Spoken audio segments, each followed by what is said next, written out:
Argentina চইলা গেছে final, ইংল্যান্ডকে 2-1 গোলে সেমিফাইনাল হারাইয়া আর্জেন্টিনা চইলা গেছে সিধা ফাইনাল। কামব্যাকের রাজা আর্জেন্টিনা, কামব্যাকের রাজা। শেষের 10-15 মিনিট আর্জেন্টিনা কিভাবে কামব্যাক করে এটা সবাই এখন দেখতে পারছে।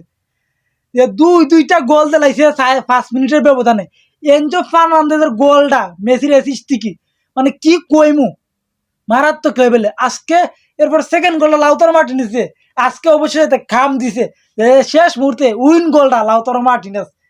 মানে কি কইম আছে কোন লেভেলে খেলা দিছে আর্জেন্টিনা। এটা 85 মিনিটে প্রথম গোল পাইয়া সেকেন্ড গোল পাবা 92 মিনিটে, ম্যাচ বাই বা উইন, কথা নাই।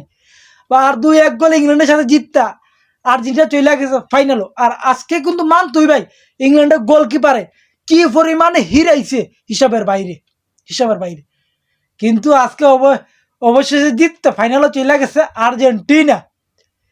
মানে আজকের খেলা হলে কোনো কথা হবে না, শুধু খেলা দেখতে হবে, হাইলাইট দেখতে হবে বারবার দরকার পড়লে।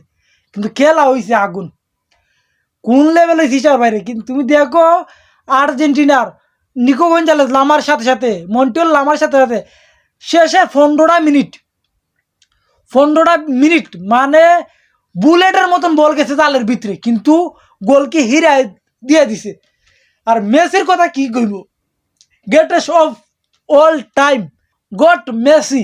দুইটা অ্যাসিস্ট করে আজকে ম্যাচ সেরা হয়ে গেছে, মেসি ম্যাচ সেরা হয়ে গেছে।